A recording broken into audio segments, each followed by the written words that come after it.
trying to. So, welcome to S-300 office hours. Give me a thumbs up if you can hear me, see me, or throw in the chat. Yes, I can hear you and see you, Sarah. There we go.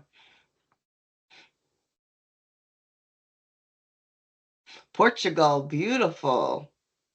Jose, I recognize your name. I see you in the in the channel a lot. Thank you for supporting us. Christos, I recognize your name from Greece. Lovely. We got so everybody is all over on the other side of the world. Well, not the other side of the world. Maria, who's here as well, is from Sweden. And then John, I'm not sure where you're from, if you want to throw in the chat. And then there's me, who's from lovely Canada. So I'm right on the other side of the pond. So welcome everybody. So yeah, so this is the SC-300 office hours, and kind of to get us go Ireland. Oh, that is sorry, I know. Woo, a squirrel. Yeah, so Ireland is where I plan on coming to next spring. So in April, May, my sister and I want to go to Ireland for a visit. I was born in England, so I have my Northern Ireland passport. It says British and Northern Ireland on it, so part of it. And then we got Rejo coming in. Thank you. So before we get into Q&A and you ask us, can you show us how to do this? Can you demo this and all of that? One of the things I like to do is show you, if you don't already know, when you're prepping for an exam, where you can get the information from. Like where's, there's so much information online about, SC-300 or even just, Entra and all of that. But we're, as Microsoft trainers, we always recommend to focus on specific sites. And the reason being is because they're going to give you the focus on what you need to know to pass the exam. So one of them is, let me open up a window here, is the actual SC-300 exam page. So the SC-300, yeah, and all you got to do is just do that. Type in SC-300 exam and then look for the Microsoft Learn site and then click on that. And then I'll give you this link. So this link will give you a breakdown of what to expect on the, well, not a breakdown, not yet. There's a link in here and I'll show you in a second. But what this is, and you can see mine's set to expire, so I need to renew that. But what this is it gives you an idea of what to expect on the exam, like at a high level is what I'm trying to get at. So here's the skills measured, preparing for the exam. And so this is what we always recommend, is that you go through the Microsoft Learn material. That is your starting point, right? So if you're new to SC-300, and you want to pass the exam and you want to do this, right? So Jose, yeah, we want to get past this exam. I always recommend to go through the Learn modules first. And the Learn modules, sometimes you can skim through them, right? I do that a lot, but I want to see, like the Learn modules are going to be the focus of the exam. So what's going to be in the Learn modules is going to be in the exam. So this is why we always recommend to go through all of that so you're quite aware of what to expect. And then the other one is when you keep scrolling down here, where is it? Under certification resources. This is the key part right here. Scroll down and then there is the gut study guide. This is the one that I can tell you is one of the most important pieces. I'll give you the link directly here, to passing any exam, right? Always find the official Microsoft study guide. And the official Microsoft study guide, when you scroll down here, first of all, it's going to tell you when there's any updates, how to earn this is good stuff too, because it's going to let you know what you need to pass the exam. And then there's an exam sandbox. It's not particularly for SC-300, but if you've never taken a Microsoft exam, we recommend to go through the sandbox so you know what to expect, right? And then one of the things and then the free practice assessment, this will give you the information on practicing for SC-300. I'll come back to that in a second. But the other thing that I highly recommend is keep scrolling. My wheels being really weird. Sorry. My wheels being really jumpy today. I blame Microsoft updates. So you can see in here that it's broken down into sections that you need to know. And most of the way, this is the way most of our exams are, right? The Microsoft exams, they score in 4 sections, right? And they've got a percentage for each section. And it's usually 4. And then each section, it will give you a more detailed what you need to know. Here's what you want to do. See how I highlighted that? Let me do that again. You can see in here, if you're using Edge, it'll pop up these action menus. I highly recommend to do this and do either one, right? If you want to click on search, search will take you to actual links, right? It's not going to give you an AI breakdown of, what it is. Whereas if you say ask Copilot, it's going to pop open a window over here and it's going to go in and it's going to give you a breakdown of configuring and managing. So what I highly recommend is that while you're studying for this exam, read through the Learn modules first. That's the first thing. Then I would secondly go into this exam study guide and I would go through each one of these bullets and then start going in. Huh. See, normally Copilot goes right into I'm surprised isn't that weird, Maria? It only gave me a little bit. Yeah, I just saw that, so I was looking at it as well. Yeah. Usually it goes into a whole blurb and you're like, okay, quit talking. That's funny. Now it's actually, I wonder if people gave feedback and said something, right? Because I noticed in Copilot, especially last week, it went through a big update.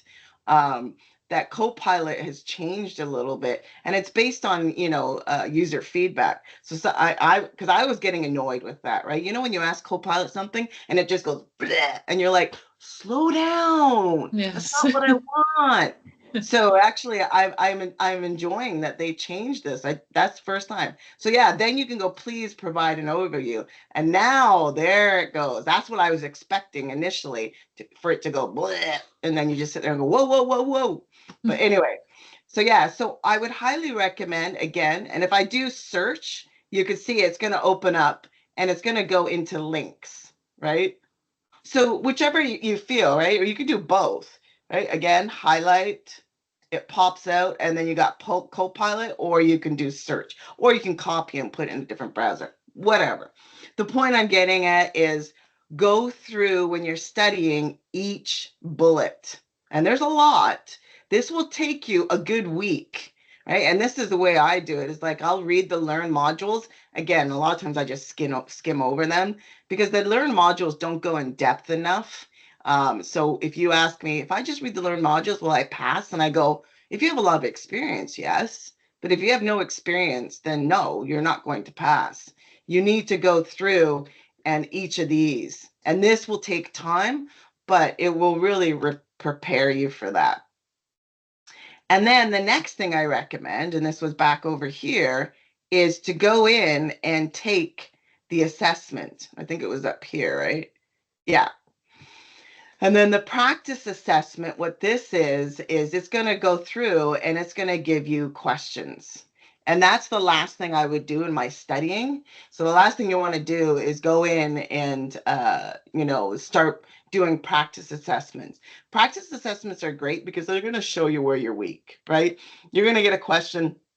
And if you sit there and go, I have no idea, then stop the practice assessment and go read up on that. Right? Don't continue with the practice assessment because you're going to get annoyed because you're going to fail and you're going to get all upset at yourself. So if you're going through a practice assessment and you're really struggling, you need to do more reading, right? You need to work with the program. And then the other thing in the program, what I mean by that is go to GitHub and do a search right in here for SC-300. When you do a search for that, look for the Microsoft Learning, and I'll give you this link. And then this is all the labs available online. You're welcome. Yeah, so in here, go into the instructions and labs. The all files will be the because sometimes the labs will ask you to run a script. So you can download all the scripts for the labs on your machine. And if you don't want to, then create a VM, right? Create a VM in Azure and use that as your lab machine. I do that a lot if I don't want to download files on my machine. And then in here, you can see there's the instructions, right? And I can go into each one and I can actually do the labs for free, right? And so all of our courses or all the Microsoft courses are available in GitHub. All right, I'm going to pause right there. Questions? And I'm going to get Maria to put in her 2 cents because she's more certified than I am. Maria, what did I miss? No, that's also how I do it. So, and I can say one recommendation is that you take the practice assessment at least until you've reached 80%. I think it was around 3 times. Yep. Because you get different questions. It's a pool of 100 questions. So if you get 80% once, do it 2 more times. You get 80% on both other times. Yeah. That's a recommendation. And also keep in mind that you can use Microsoft Learn during the exam. But it is a little bit hard to search on Learn. So I know one tip I usually show when I teach the SC-300 course. Yeah. So if you were to go to learn.microsoft.com. Oh, yeah, hold on. I put that We link. can share the proper link, the Learn link for this instead. So where you have all the information. I can show you here. Yeah, so it's this. That link I just posted is just information on how you can get the open book during the exam. I can tell you I did it once. I did DP. What was the SQL exam, Mira? DP 300, right? Yeah. The DP 300 exam, which is the SQL exam, I used the Microsoft Learn within the exam and I wasn't paying attention. I wasted 20 minutes looking up one thing. So be careful. Yeah. Okay. That's it. Let me copy that link. Yeah, because I can say if you search here, so this is the link that it will take you to if you click on, you see this one, because if you scroll down, here you have regarding breaks, and it also comes up here underneath with Microsoft Learn. There we go. My wheel's being weird. Yeah, so to accessing Microsoft Learn, and then you got the screenshot showing you that. That's a better article. Thank you. Yeah, and I can recommend if you use Learn, don't close. I usually just move that bar because I've experienced sometimes when I close it down that you get just a white screen. So the bar right here, she's talking. Yeah, so I usually just move it all the way up to the side so it's not visible. Yeah, I can adjust how much of this show screens. Yeah, it's when people are like, "Oh my God, open book, that's awesome." We're like, "Mm-hmm." Be aware though that because when I was taking the SQL exam, I was looking up SQL statements because I was a little bit confused on this particular statement and I wanted to see the characters that go with it or not the characters. My brain's not working right away. But anyway, they didn't have the pages. I was like, wait, because when I was studying for the exam and I did a search, I found all these pages on Learn. And then when I took the exam and I did the same search, the pages didn't show up. So they don't give you the full Learn site. So be careful with that because then I spent too much time trying to search for those pages and I said 20 minutes, I'm exaggerating. I wasted like 5 to 10 minutes trying to find pages that existed in Learn, but they actually blocked them. So yeah, so be careful with that whole open book, right? Like my air quotes, open book. But yeah, It's Yeah, kind of, because like I say, one thing that you'll see, so if you were to go to learn.microsoft.com, and this is a question that, oops. and if you type Entra roles, since there can be a lot of questions about roles, Yeah. and you will not see, so here is where I usually tell them, so if you go into the best practices there, because there's no clear link here that takes you, and then if you Yeah. scroll down, you see links here to the built-in roles. Yeah. Yeah, exactly. So this is what you might have to do if you are in the exam. It takes sometimes a few Yeah. clicks, and if you keep scrolling down, here you will see all the All the different, roles. yeah. So this Actually, is what it's like a little bit if you do it in the exam, that you might have to do some more searching, clicking around. You can't use Control F, for example. yeah. Yeah. I feel like too that they might block this page. I don't know. Did you try and look for this page in your exam? I know I didn't. I know you can access when it comes to, you can see regarding roles. I don't remember where I looked this up, but I remember it took a few clicks to get me Yeah. into that. Okay. All right. So yeah, so that's kind of what I wanted to show you. Well, first, actually, hold on. I have a good article that I wrote. Sorry, my nose is running. I was out walking the dog, and it's ragweed season here in Canada, so my nose is running. There is. Let me find it. Uh, but anyway, there is. I'll find it in a second here. There's the steps that I would recommend is, first and foremost, make sure that you've read. There it is. There's the link I wanted to give you. So that is a blog I wrote quite a while back, but it's still relevant because it kind of goes through the steps that I just did, right? So this blog in here, it walks you through, first of all, read the material, right? Go through it. So read, understand the materials, and then it goes through and it talks about then doing the labs, right? Do, learn, and then finally doing the check your knowledge, doing practice assessments. I like the practice assessments, but I wouldn't use them only the practice assessments. I would also recommend to use something like Measure Up.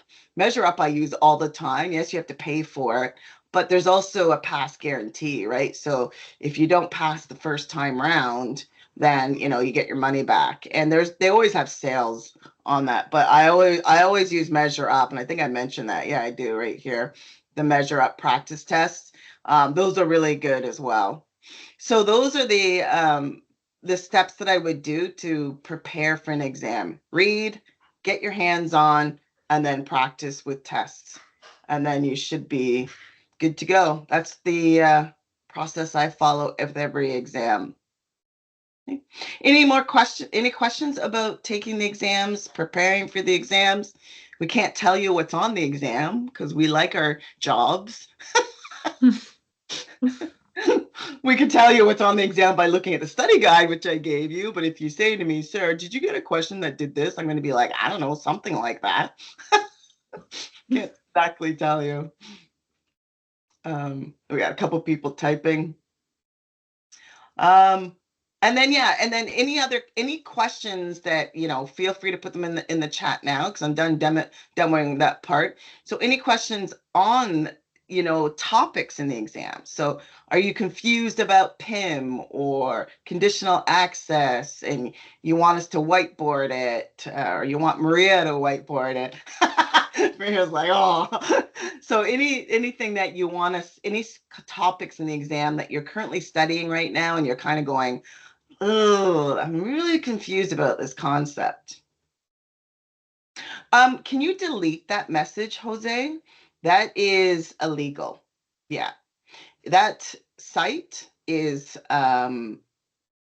deemed illegal. Yeah, we can lose. Maria and I can lose our certifications because if you post that site, it's okay. It's okay. We know those sites are out there. We can't prevent them, but we can't talk about them. It's all good. One thing you need to know is the difference when to use. Oh yeah. Do you actually, Maria, do you want to take over the screen share and talk about that? That's one that I got confused even myself when I was studying. So I think that's a great topic to start. And then hopefully that'll get more warm you all up and get questions. So I'll let you take control and you can Yeah, talk. sure. Do any of you know which, so for you who maybe have studying, do you know which one that is the simplest way to enable when it comes to if you want to have synchronization of your password, which would be the simplest way? Pass through authentication, password hash, or federation?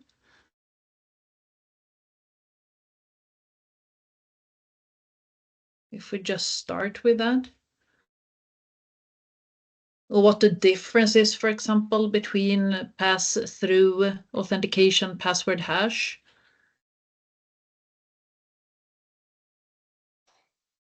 I know. Yes. So these, Password hash, right? The sorry? sync list? You're saying sync list, so you don't have to Yeah, sync. simplest, Yeah. yes. Yeah. Anyone know? Oh, Christos is typing. Let's see.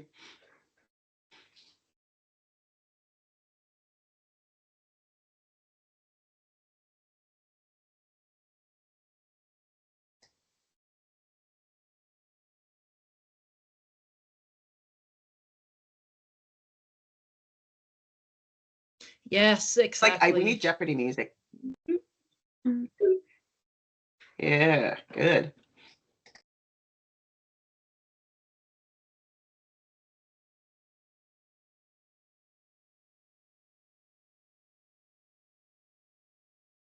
So these three, I can say, are important. Now you see it as well if you do the practice assessment. That's going to ask you about pass-through authentication, password hash, and federation. So if you, and this is where we have, so here's where we have, we set up a synchronization here between our Active Directory that we have in our on-prem using, so here we have Entra Connect. Where we have the synchronization set up between the cloud and our on-premises environment. Yes, exactly. Because here with federation, and federation is of course where we have a collection of domains, there's an established trust. And federation uses a new or an existing Active Directory federation services farm and this is Windows Server 2012 R2 and upwards. And here the user will log in using their own prem password. And all the authentication occurs in your own premises environment. So they use their own prem password, and here is where you need to have this Active Directory farm set up, Federation Services farm.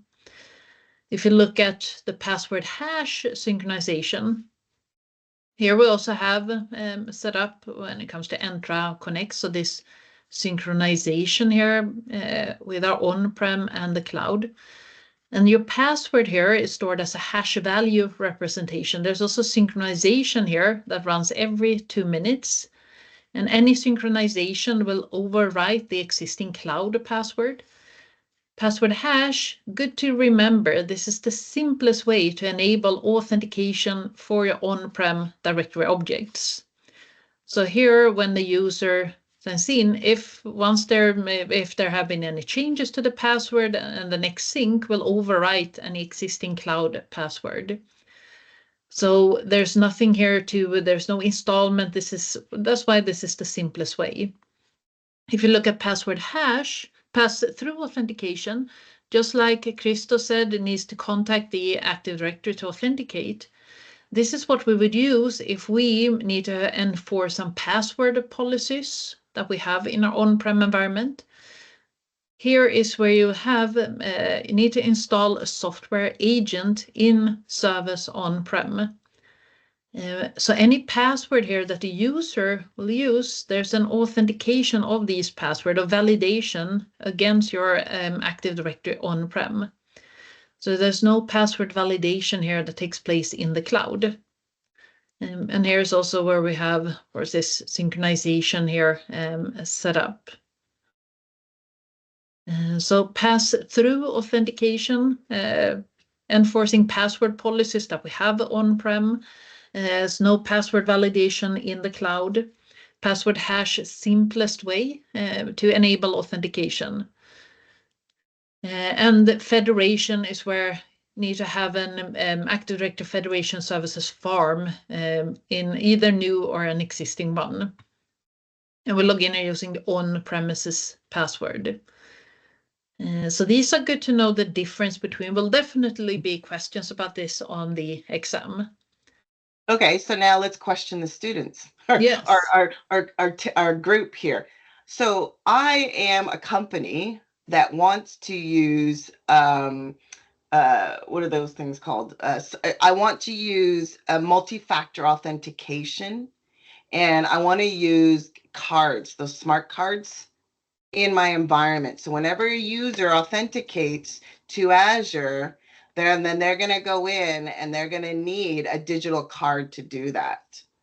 Does anyone know, out of the three solutions, which is the one that you would pick? So if you got a question in an exam like that, out of the three solutions, and I want to use MFA, I want to use a single sign-on, and I want to use a digital card.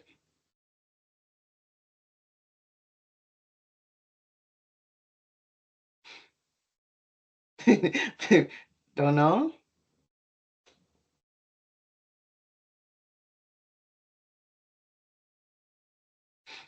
Smart card, that's what it's called. I know. I always say digital card, but because they can be either physical pieces, right? Yeah. They could be a physical card or they could be a digital card. But they're essentially, you're right, they're called smart cards. Does anyone have any idea what we would which of the three solutions you would need to implement in your environment?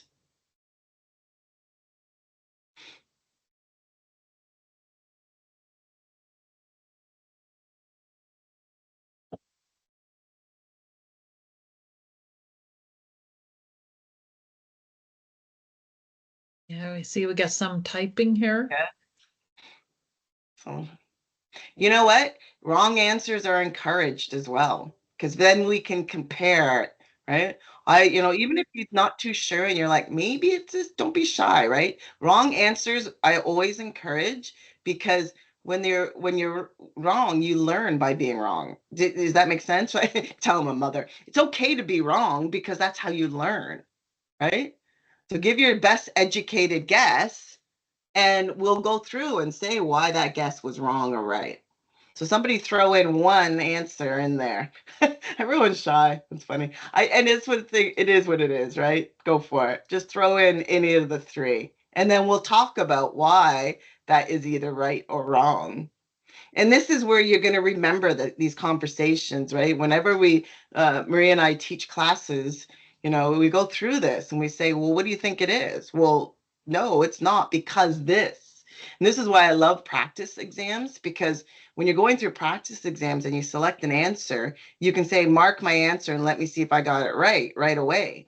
And if I didn't get it right, it tells you why you were wrong, right? Okay, so here, I'll start you off. So let's say you picked, password hash. Right?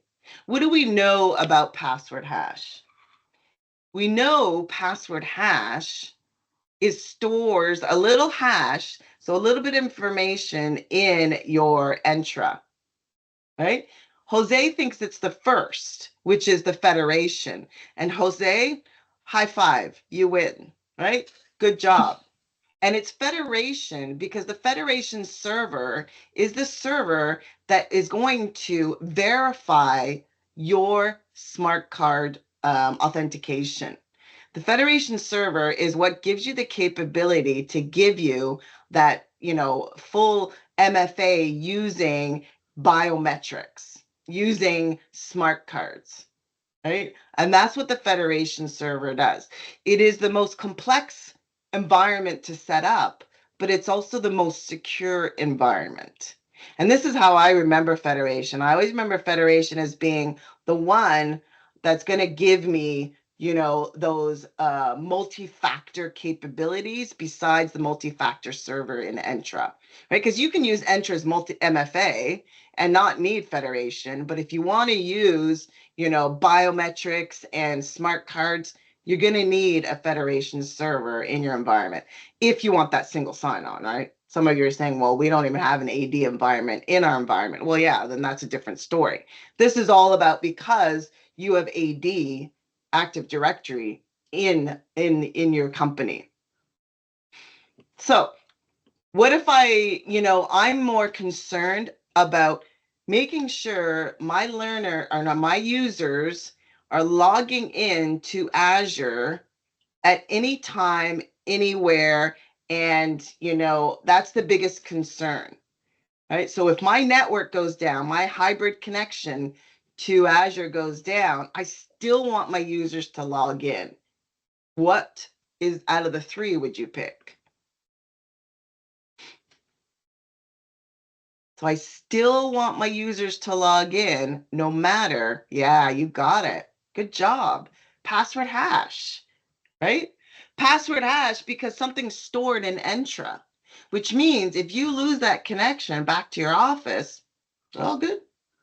And then the final one, right? Pass through. That's like what Maria was saying. It's all about policies, right? You have an Active Directory environment that you want to ensure that you're using your GPOs, right? Your group policy objects in AD must be validated and everything has to go through that, right? And you make sure that you're using, you still want to use policies in Entra, but your main concern is your GPOs and your computer policies and your password policies and all those type of policies that you have running in AD are being affected on the user and the computer.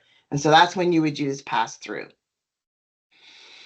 Yeah, those three I'm glad you brought those up, Maria, because those three, like they will hammer you in the exam. You'll get at least 2 to 5 questions on these three topics, and you need to know when to pick one over the other. Cool. All right. Yeah. Thanks for the examples, Sarah. That was good. So what else could it be? Is there any scenario that you can have both pass through and password hash? Yes. You can use those. You can combine. Actually, let me find an article for you on that. And I'll share that with you.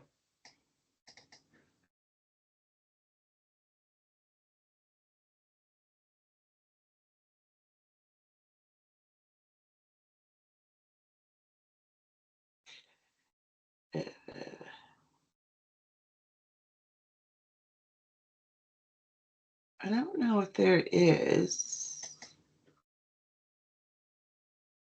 Yeah, I don't know if there's a really good article, but yeah, bear with me. But yeah, we can. I'll post something in there, Christos.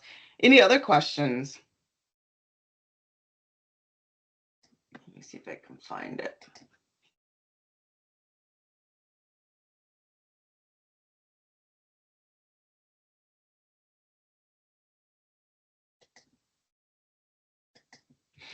What is it? What are all of you currently studying right now that you might want some extra explanation and whiteboards on?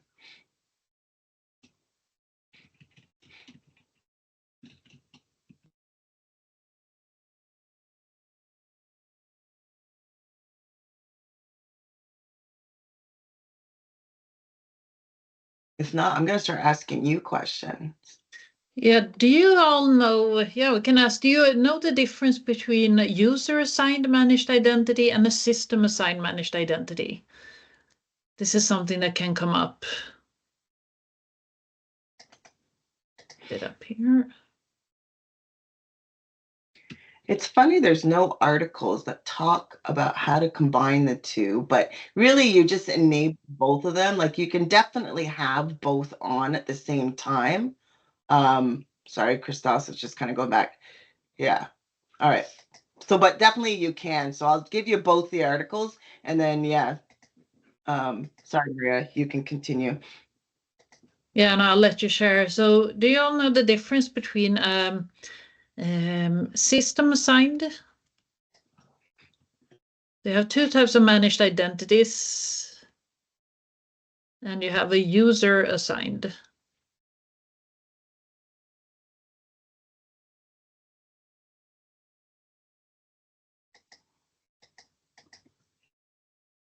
So this, and I've seen these questions come up in the practice assessment, so you will be asked about this. Also, can be some command line questions, for example, about these. But they're equally as secure. So credentials are invisible, so you not see any credentials for any of these. But they are they work in different ways. So system assigned, this is what's tied to the life cycle of the resource. So this is something that is assigned by the system. And I'll show you this as well. User assigned can be used with multiple resources.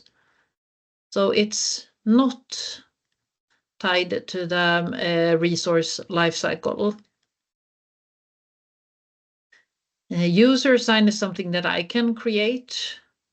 And this means that if I, for example, delete an app here that has system assigned managed identity, that will also delete the identity. If I delete one of these applications, the identity will still remain because it can be used with many different resources. So this is also something you might be asked here in the exam. So good to know the difference between those two. And I can see it as well if I go into, for example, just go to one of my resource groups here that I have. And if I go into access control and add, for example, a role assignment, and just pick a role here. So these are the Azure roles. And on members is where I can choose a managed identity. So I can select either user assigned. This is an identity I have created that can be used with many resources. System assigned is what's assigned by the system. So it can be, for example, if I enable this for a virtual machine that I created, or I have it for some other resources here. So if I click on one of these, then I will also see that identity and can assign a role to this identity. So this is, so if I go here and I type managed identity, I can create here user assigned. So this is something that I create. System assigned is assigned by the system, and then I can apply a role to it. But this is the big difference. System assigned tied to the resource lifecycle, user assigned. It can be used with many applications, for example.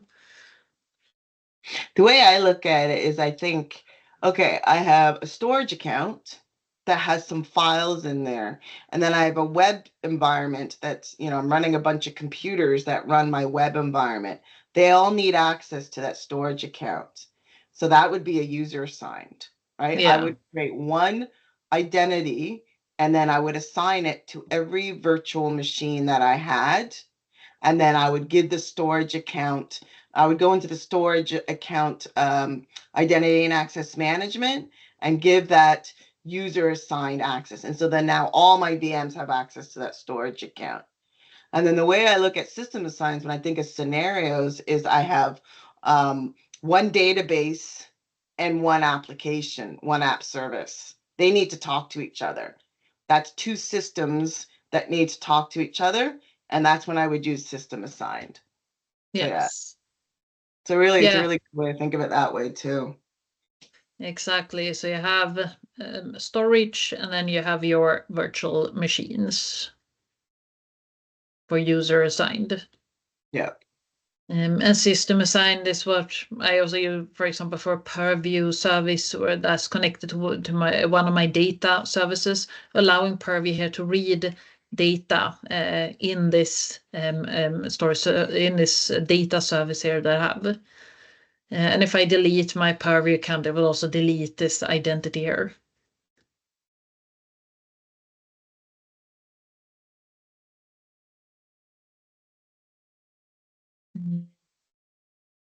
Great. Any other questions you have?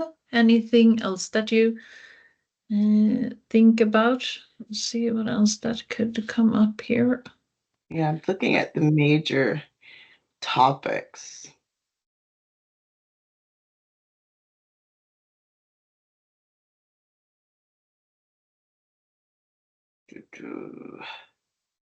Manage identities, you just went through that. Hey, what's the difference between an AD role? See, I still say it bad, Sarah. What's the difference between an Entra role and an Entra AD role? What I do know. you? You know the one, you know what I mean? Creating roles in Entra, right? When you go into Entra AD. I know Jose's like, what? Entra ID, yes. Yeah, I know. I almost said Azure AD. I'm Yes. still stuck on Azure Do you AD. mean So Entra roles and Azure roles? yes, what's the Yes. difference? There is a difference. Does anyone know? I guess when you say it that way, it's kind of easier now, isn't it? Entra Yes. roles versus Azure roles. This is stuff that you're going to get tricked on too in the exam, where they're going to give you a scenario and you need to know where you would apply that role. I know, this is why I let Maria take over the screen. Look at her drawing. Mine's just stick figures.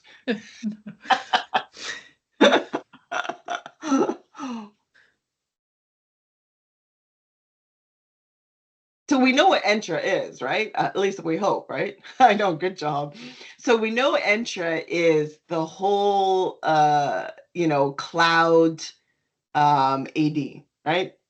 To make it easier, right? So when we think of Active Directory, and when we think of any type of directory service for security, that's what Entra is, right? That's what Entra does. It allows you to create users, groups, and then there's so much more to Entra, right? Which is what you're learning in this course. You're learning about PIM and all of that. And then when we think about assigning and managing these roles, there's different types of levels of roles, right? And you can create your own roles as well. But what is the difference between, your Entra role and then this thing's called Azure roles?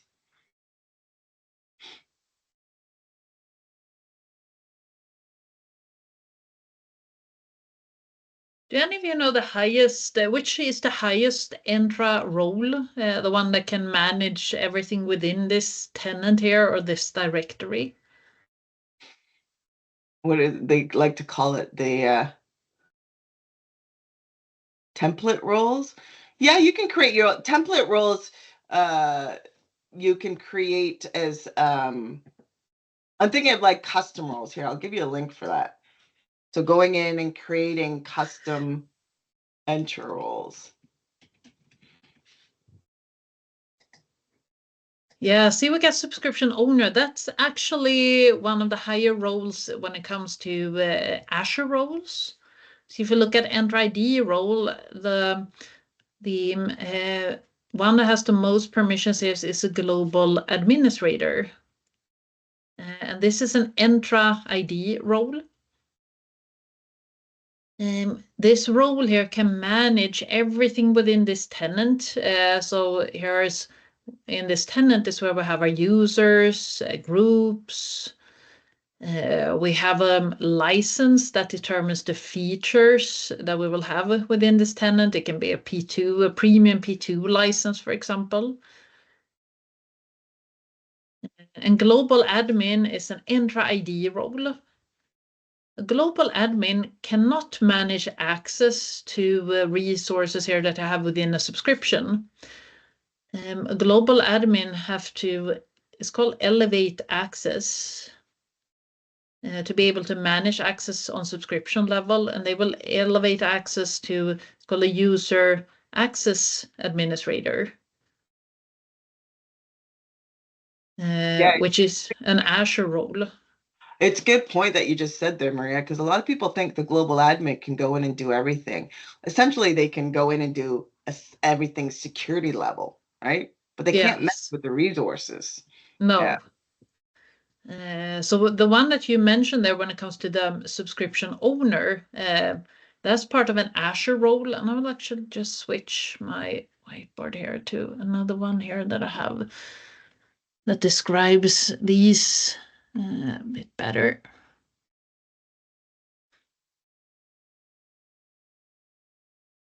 So when it comes to Azure roles, this is more to manage access to Azure resources. You have custom roles we can create. You manage the Azure roles, for example, through the portal, PowerShell, templates. And the scope for these starts at the management group level. Entra ID roles is more to manage access to Entra resources. You can also have custom roles managed in some different through Entra Admin Center, for example. And the scope here is different, so you don't have it from subscription level. Here you have on tenant level. You can also have administrative unit level.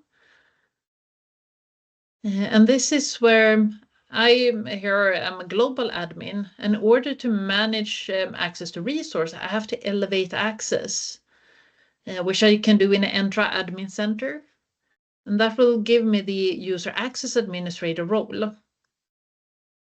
So the role here that you mentioned, you have 3 Azure roles that are built-in roles that can manage really all the different resources. Do you know the difference between owner and contributor? These are part of the Azure roles.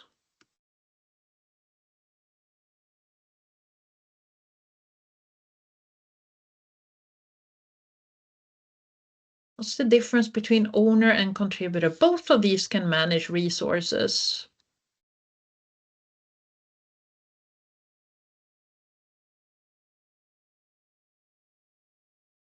But owner can do something that contributor cannot do.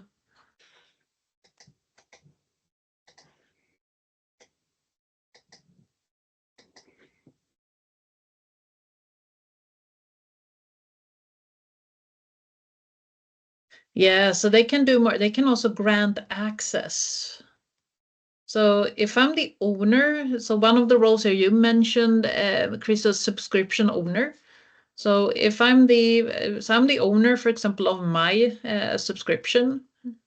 So if my scope here starts on subscription level, that means that I could, for example, make Sarah a contributor. So I can grant access to Sarah and also choose the scope. So I can give her a role and choose if she's going to be a contributor, for example, for my subscription, for my resource group, for just one resource group, for example, or more, or just one individual resource. So this is the main difference with the owner and contributor. Reader can view.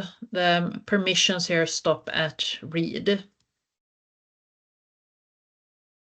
So good to know the difference between the Azure roles and the Entra ID roles. And also that you have a different scope here for these roles. And global admin has to elevate access. That's this little toggle here that I have to switch.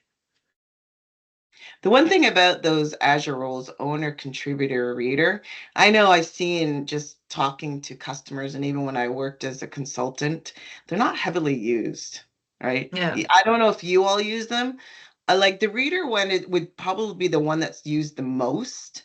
But the contributor one is kind of a dangerous one to give. And I'm kind of going outside of this exam prep, more like thinking about this as being admins. Contributor can allow you to manage, they can allow you to delete resources. And as being an old SharePoint administrator, I would never use the contributor role. I would immediately create my own custom role and remove that delete capability. Yeah. And so, and because a lot of times I used to, I remember, and the first time I gave someone contributor role, they actually deleted a site page in my SharePoint environment. And I was like, whoa, I don't want them to start deleting things. And so, yeah, it's even though like those are the three roles that are mainly talked about throughout the exam, in the real world, chances are you're not going to use the contributor role, or else I personally, I wouldn't recommend it, right? Unless you want people deleting things. Yeah, no, and then you have, of course, some more, so good that you mentioned that. You have, of course, the more like resource-specific roles. So if we Yeah. just go into one. So if I go in here to add, so custom role, so I can go in here and type, for example, virtual. So you can make someone, for Yeah. example, just a contributor for virtual machines. Yeah. So if you know what owner, contributor, reader means, then all of these different variations will make it much easier if you get asked something about these roles during the exam. Yeah, the job function rules, like going through and doing that, this is my AZ 500, and, just even this course too. Like if you take the actual course, we do go through that and say, like these three rules are good and you will see in the exam, but in the real world, don't use them so much, right? Yeah. Use those specific job function. Are you a network administrator? Yes. Well, I'm going to allow you to manage the virtual network only. You shouldn't be going into the VMs and start, doing things on the VMs. It's very specific. And if you don't have those roles, create them. Trust me, you're going to want to do that, especially keeping your environment secure. Yeah. I'm trying to think yeah, SC 300, I definitely talk about that, but the AZ 500 exam too, those two go not hand in hand. AZ 500 to me is more like an overview of everything, and Yeah. SC 300 really focuses on roles and entra and all of that, right? But even like I did the MS exams, like the MS 100, Microsoft 365, that's the 365. There's so many different levels of security, but it's all about what are you managing? And in Yeah. this exam, it's about you're the AD administrator in Azure, right? You're the one that manages how people log in, how much permissions they get, how long they keep those permissions. Does anyone know what is the service in Azure that I can use that can monitor my users' permissions and even tell me on a weekly basis who's got global admin rights? And I can remove them. Does anyone know what that service is called? It's a one that I highly recommend you all use. Yeah, access reviews. Absolutely. Good job. Yeah, those are huge. That's a huge security feature that I highly recommend. Again, being a SharePoint administrator since 2003, working in these web application environments, you give people permissions and then you forget, right? So if you have to give people permanent permissions, then for goodness sakes, use access reviews, right? And know how to use access reviews. That is so key. But if you don't need to give people permanent permissions, what can I use? What's the other service I can use if I just want to give Maria's going to come in as a contractor for a week and do some things? Perfect. PIM, privileged identity management. What license do you need to use PIM? What is the Entra license? You got it. See, you just passed. Yeah, these are all, and think about it like when I'm studying for exams, I always think about, okay, here's a scenario I need to do. What are the services I need? And then this is how, so, this is why you can tell, architect, I'm an architect brain, right? Always thinking about how am I architecting my environment? What is the end result I want? Knowing that end result, how do I implement it? Right? What services do I need? Ask yourself that. Even ask Copilot that. Go into Copilot and say, I want this type of scenario. What do I need to configure in Azure? And you start learning about all these services. Yeah. Sorry, go ahead, Maria. I see you got that up there. Yeah, no, I was just showing, since you talked Yeah. about this is that kind of notifications that I would get as an administrator. So telling me that this assignment, this use privileged identity management that I set up. So I set up a time limited timer for Betty in this case. So here we think of the just in time access, just enough access. So just enough for people to be able to do their job, and also just for the period where they need this role. Is what you have the privileged identity management. And then you get these notifications. So meaning that users don't need to keep holding on to access they really don't need. Yeah. All right, we got 4 minutes left. Yes. Any dying questions you have? Is there time? Difference between user risk policy and sign-in risk policy? Yes. I have one. Good one. So user risk policy and sign-in, that's using what we call identity protection, right? That's that service. That service will allow you to use those two types of policies.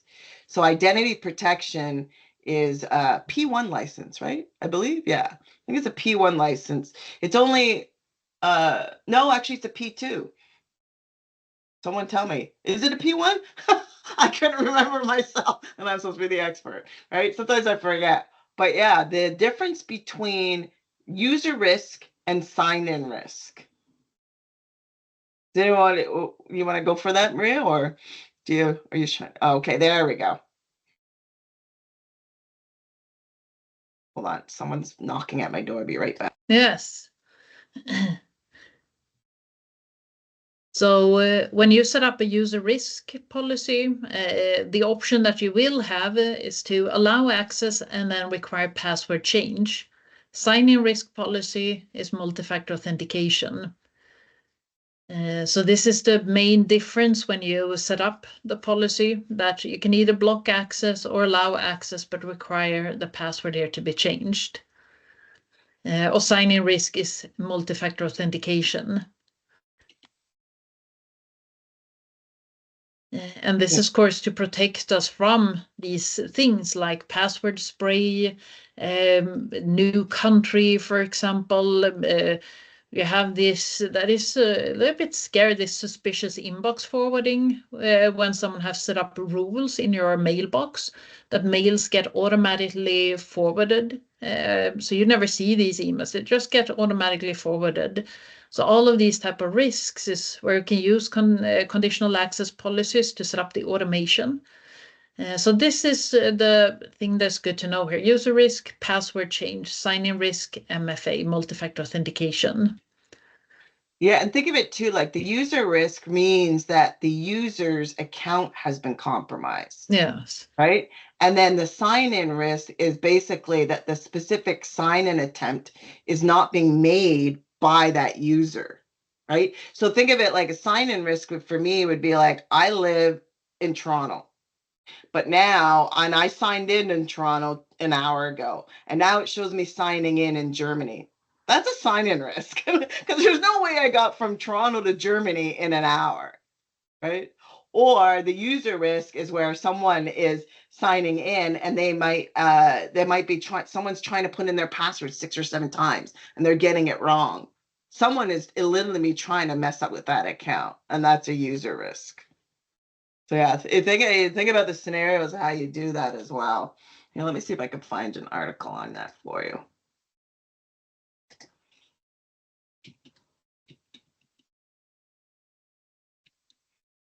And both of them, whichever ones you're using, whether it's sign in or user risk, the thing is that you're going to implement conditional access, like Maria just said, right? So if someone is trying to sign in from my account from Germany, what do you want to happen? Well, that condition means I need to change my password. So if the person goes to try and sign in Germany, but I'm in Toronto, they're going to get a prompt that says change your password, and they're going to be like, oh, dang, enter got me again. So. All right, we're at time. Did you want to show something, or you were just showing as I was No, talking? it takes a little while for this to. Uh, So here is one. So you can see I have a risky sign in from Toronto. Sarah, this is when you try to sign into my account. So I was this trying to is, hack Maria's account. No, yeah. So this is where you can see I have an atypical travel and unfamiliar sign-in properties. And this is where you can set up an automation for this. That's funny. I did. Yeah, that's cool actually that you had that enabled. Yeah. So yeah, Maria asked me to sign in as her to test something, and I did, and it showed it. So you can see the second sign-in location is saying Toronto, and that's a risk because Maria is literally sitting in Sweden. I'm in Toronto. I'm using her account, and it warned her. So that's pretty awesome. Anyway, I think that's yeah, we're at time here, and I want to respect our time and everything. Yes. And I know Maria and I got to teach soon. Well, Maria's day is over, mine's just starting. But thank you for showing up. I will put the recording in the general channel on the home tab. You know where that is. Here, I'll quickly show you. Right, so you know when you go into Teams, actually, helps if I share my screen, doesn't it? So in here, right? General, home, scroll down, and you'll see all the videos in here. So Jean-Francois, also known as, I call him JF because he's on my team. JF did a AZ204 one office hours last week. So if you missed that, you can watch it. And then there's other ones in here. You can see Maria and I did a couple of office hours already. We'll do another one next month. I think we say last one we had 55 people. So I think it's all dependent too on, what is the topic. And I thought it would be more here, but I'm glad you all came and you guys were all so engaged. So thank you so much. Sometimes small groups are fun, right? Because you can really get to talking. So thank you so much, and we'll see you on the next one. If you want some idea, give us some ideas of what office hours you want to see, throw it in the channel, right? I always listen to you all. So whatever you want. SC-200, I'll have to pull in Kyle for that one because I don't know SC-200. Oh, SC-400. Maria and I are actually studying for that exam. So you might have to wait for that one for us, but I can find someone else that could do the SC-400. I'm actually really excited for that exam because I'm the dork when it comes to whatchamacallit. No, I can't even think. I'm a SharePoint administrator. E-discovery was my thing. I love stuff like that. So yeah, Maria and I are actually currently studying for that exam. So that one might take a couple months. But I could probably pull someone in for you. All right, everybody. Thanks so much. We'll Thank talk you to you all. soon. See you. Bye. Bye.